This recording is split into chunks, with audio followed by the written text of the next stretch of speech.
Dicen que todos buscan protección, pero casi nadie quiere escuchar la verdad incómoda.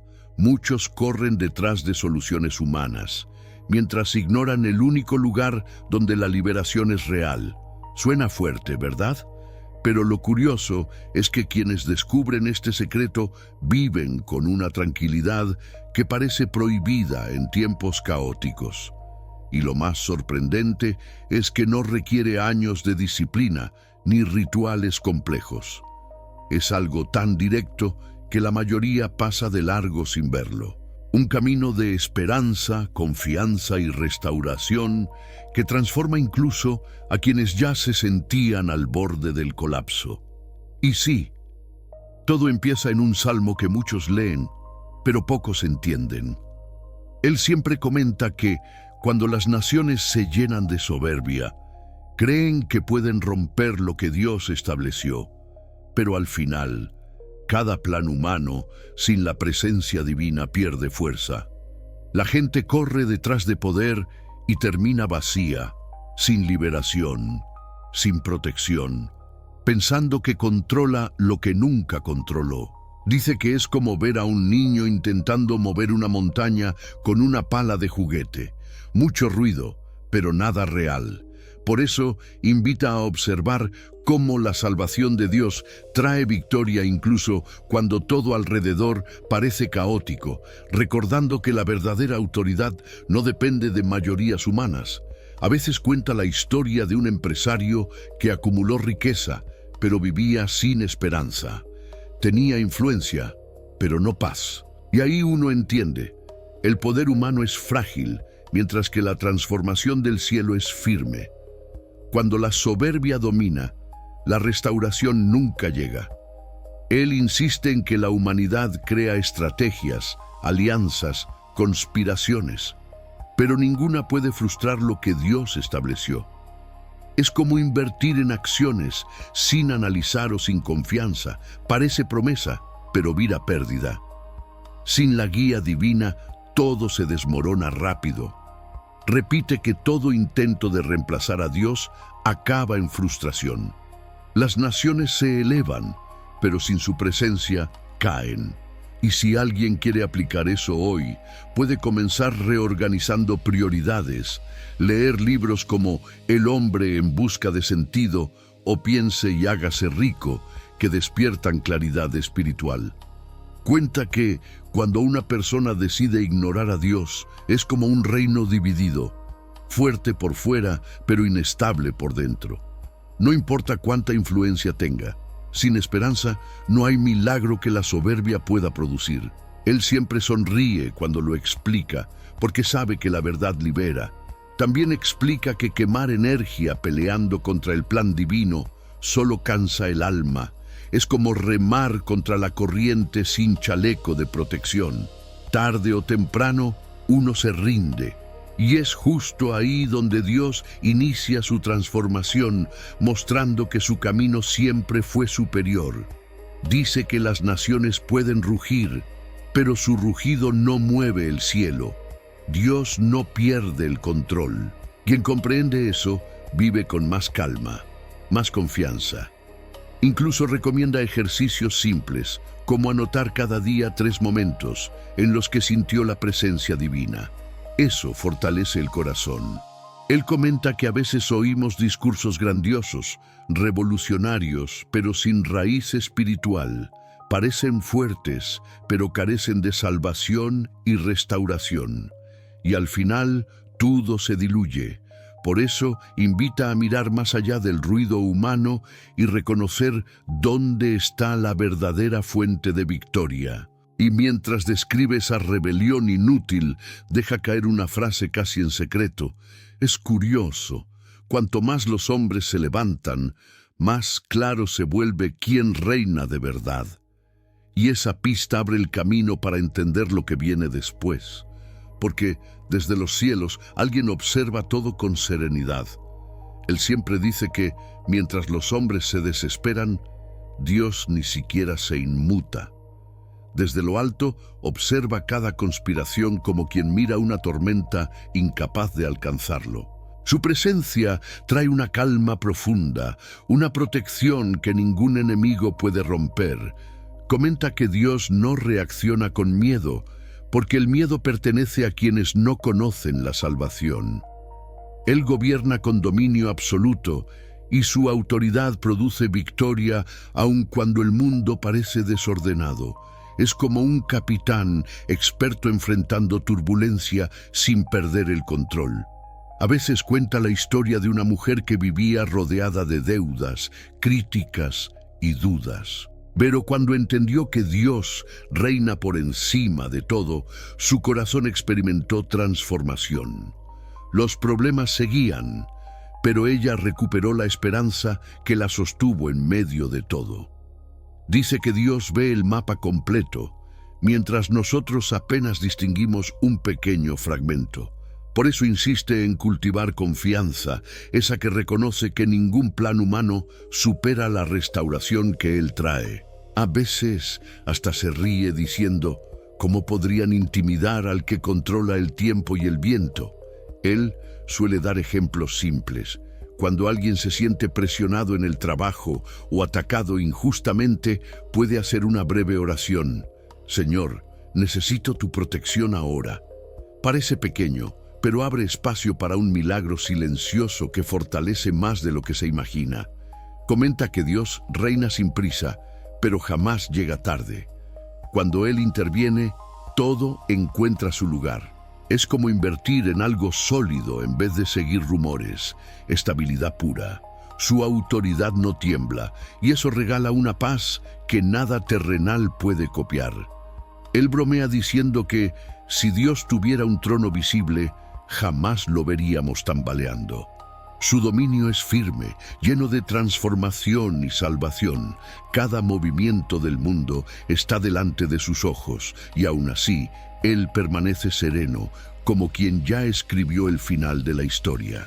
Dice que, cuando uno entiende quién reina de verdad, la ansiedad se reduce. Es como apagar alarmas que nunca debieron estar encendidas. La presencia divina crea un refugio interno, una esperanza persistente que acompaña incluso en los días más inciertos. Explica que Dios no se siente amenazado porque nada escapa a su mano. Hasta las conspiraciones más sofisticadas se desvanecen ante su dominio. Por eso recomienda un ejercicio diario, anotar dónde viste la protección o la restauración de Dios ese día. Ese hábito crea transformación real, y es justo cuando entendemos que Él reina sin temor que surge otra revelación. Si Dios no teme a nada, ¿qué pasa con aquel a quien Él mismo estableció como rey? Esa respuesta abre la puerta para comprender a alguien muy específico. Y ese es el siguiente paso. A veces, el corazón carga silencios que pesan más que cualquier palabra. En esos momentos, uno necesita una guía que no falle, una voz que atraviese confusión y temor. Por eso este salmo se convierte en un refugio, una puerta abierta a la restauración, la protección y la esperanza que solo Dios puede ofrecer. Ahora, permite que estas palabras antiguas pero eternas rieguen tu interior. Léalas como si fueran un susurro directo del cielo, trayendo liberación, transformación y confianza, incluso cuando el mundo parece rebelarse contra todo lo sagrado. Salmo 2, capítulo 1 a 12. ¿Por qué se enfurecen las naciones y los pueblos traman vanidades? 2. Se alzan los reyes de la tierra y los gobernantes consultan unidos contra el Señor y su ungido, diciendo: 3. Rompamos sus ataduras y echemos de nosotros sus cuerdas. 4. El que mora en los cielos se ríe, el Señor se burla de ellos. 5. Entonces les hablará en su ira y los aterrorizará con su furia. 6. Pero yo he puesto a mi rey en Sión, mi santo monte. 7. Proclamaré el decreto. El Señor me dijo: tú eres mi hijo, yo te he engendrado hoy.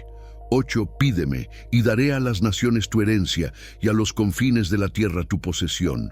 9. Los quebrantarás con vara de hierro, los desmenuzarás como vasija de alfarero. 10. Ahora pues, oh reyes, sed sabios, instruíos jueces de la tierra. 11. Servid al Señor con temor, y alegraos con temblor. 12. Besad al Hijo, para que no se enoje y perezcáis en el camino, cuando su ira se encienda un poco. Dichosos todos los que confían en Él. Él siempre explica que Cristo no fue elegido por encuestas ni por influencia humana. Fue establecido por Dios mismo, ungido con una presencia que trae salvación y transformación. Frente a Él, cualquier poder terrenal se vuelve pequeño y pasajero. Dice que Cristo no solo reina desde lo alto, sino que encarna la restauración que tantos buscan sin éxito. Mientras muchos siguen líderes temporales, Él permanece como la verdadera fuente de liberación, capaz de traer victoria aún en los momentos más oscuros. A veces cuenta la historia de un joven que buscaba identidad en grupos, ideologías y tendencias. Nada lo llenaba hasta que reconoció a Cristo como Rey. Allí nació la esperanza que le faltaba, junto con una protección que ninguna opinión humana podía darle. Él recuerda que Dios declaró: «Tú eres mi Hijo». Esa afirmación no es simbólica, es absoluta. Cristo no compite por autoridad, Él la posee. Por eso confiar en Él no es un salto al vacío, sino un acto de confianza sólida y profundamente liberadora. Comenta que, cuando Cristo reina en el corazón, la vida encuentra orden. Las prioridades cambian, los hábitos se ajustan. Es como descubrir un libro transformador, algo tipo Los 7 hábitos de la gente altamente efectiva, que te obliga a evolucionar sí o sí. Él explica que Cristo trae liberación de cadenas internas que nadie ve: miedo, culpa, inseguridad. Su unción rompe aquello que parecía definitivo. Y cuanto más uno se rinde a su presencia, más ligera se vuelve la carga que antes parecía imposible de soltar. Dice que Cristo no es un rey distante, se acerca, guía, corrige y fortalece. A veces en silencio, otras con una palabra que sacude. Y en esa relación íntima, uno experimenta una victoria que no depende de circunstancias, sino de la unión con el Hijo.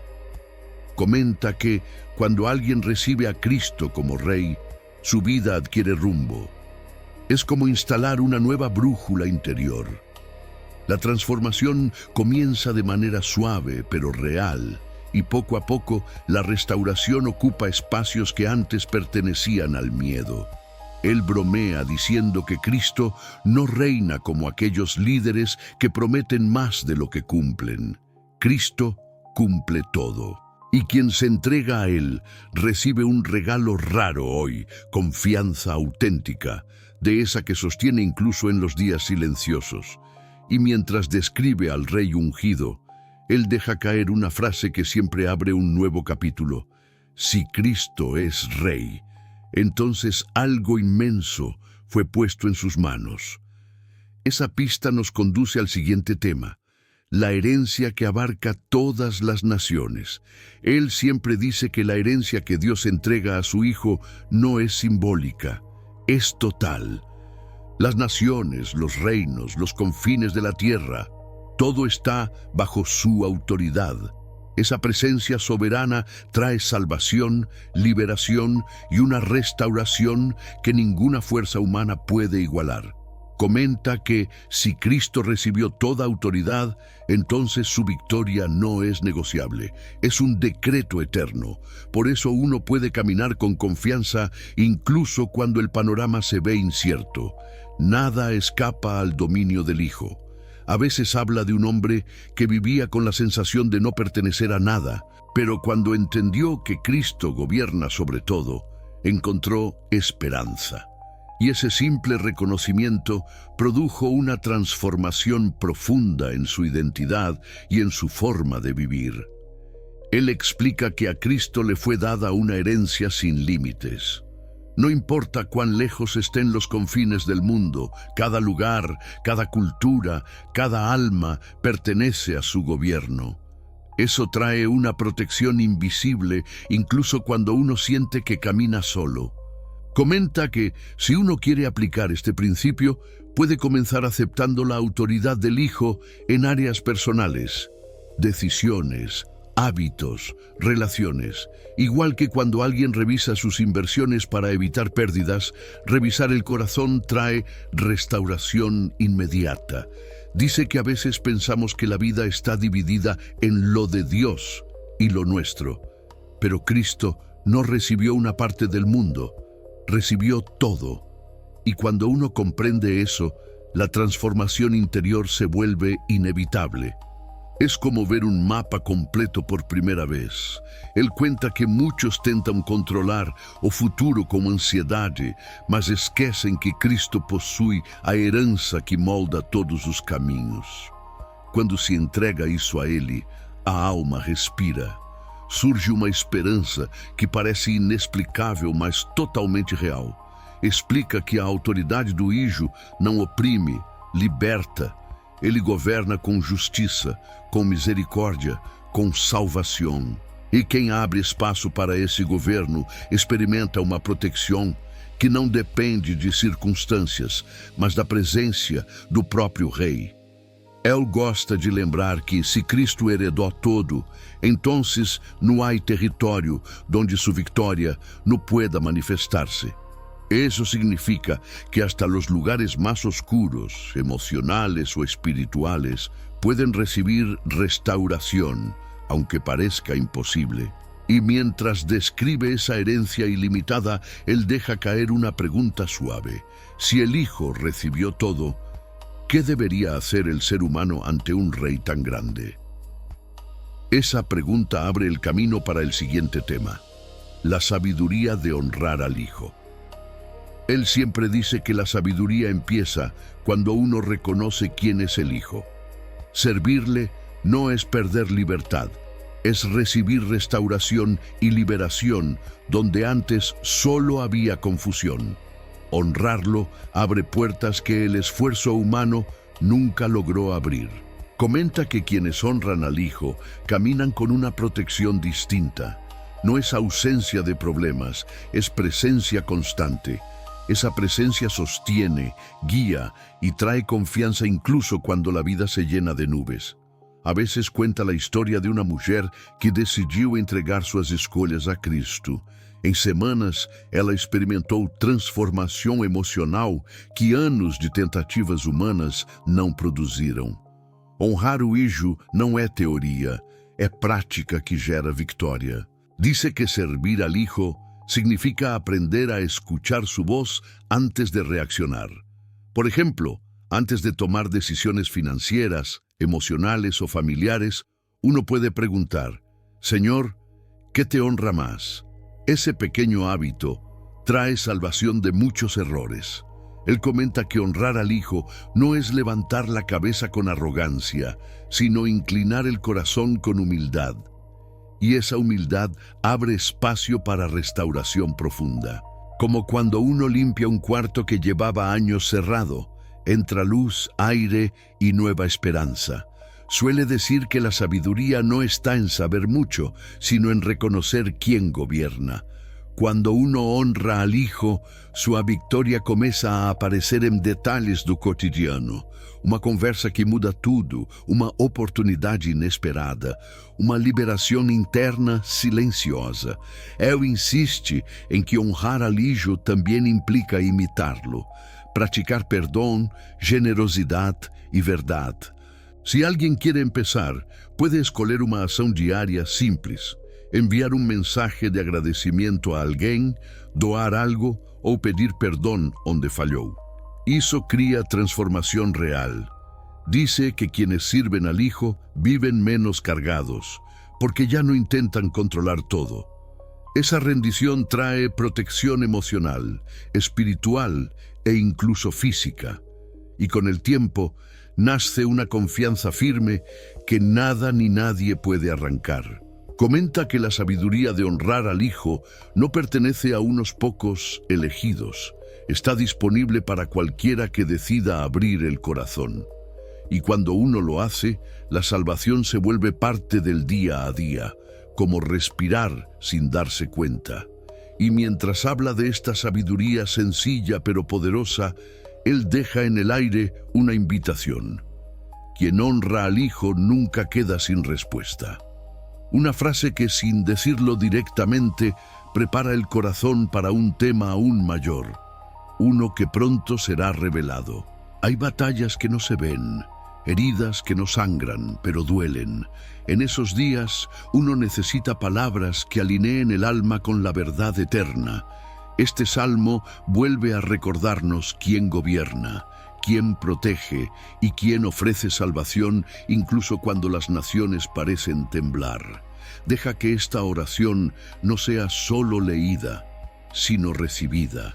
Que cada línea sea una semilla de confianza, una chispa de victoria y una invitación a experimentar la transformación del Dios que nunca pierde el control. Salmo 2, capítulo 1 a 12. ¿Por qué se enfurecen las naciones y los pueblos traman vanidades? 2.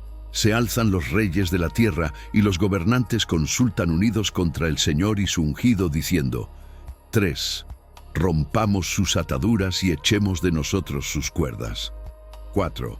El que mora en los cielos se ríe, el Señor se burla de ellos. 5. Entonces les hablará en su ira y los aterrorizará con su furia. 6. Pero yo he puesto a mi rey en Sión, mi santo monte. 7. Proclamaré el decreto. El Señor me dijo: tú eres mi hijo, yo te he engendrado hoy. 8. Pídeme, y daré a las naciones tu herencia, y a los confines de la tierra tu posesión. 9. Los quebrantarás con vara de hierro, los desmenuzarás como vasija de alfarero. 10. Ahora pues, oh reyes, sed sabios, instruíos jueces de la tierra. 11. Servid al Señor con temor, y alegraos con temblor. 12. Besad al Hijo, para que no se enoje y perezcáis en el camino, cuando su ira se encienda un poco. Dichosos todos los que confían en Él. Y ahora, ¿qué harás con todo lo que aprendiste? Porque conocer estas verdades es poderoso, pero aplicarlas es lo que realmente trae liberación, restauración y transformación. ¿Seguirás viviendo como si caminaras solo, o dejarás que la presencia del Hijo guíe tus pasos hacia la victoria que Él ya preparó? Piensa en esto. ¿Qué área de tu vida necesita hoy salvación? ¿En qué parte necesitas más protección o esperanza? ¿Qué decisión puedes entregar al Rey para experimentar una confianza real y no solo teórica? Te dejo una pregunta que puede cambiar tu futuro. ¿Estás dispuesto a honrar al Hijo con tu vida, no solo con palabras, para ver lo que Él puede hacer cuando gobierna tu corazón? Si este mensaje habló contigo, hermano, no lo guardes solo para ti. Suscríbete al canal, activa las notificaciones y sigue aprendiendo conmigo. Aquí seguimos creciendo paso a paso, profundizando en lo que pocos enseñan, pero que transforma a quienes deciden escuchar.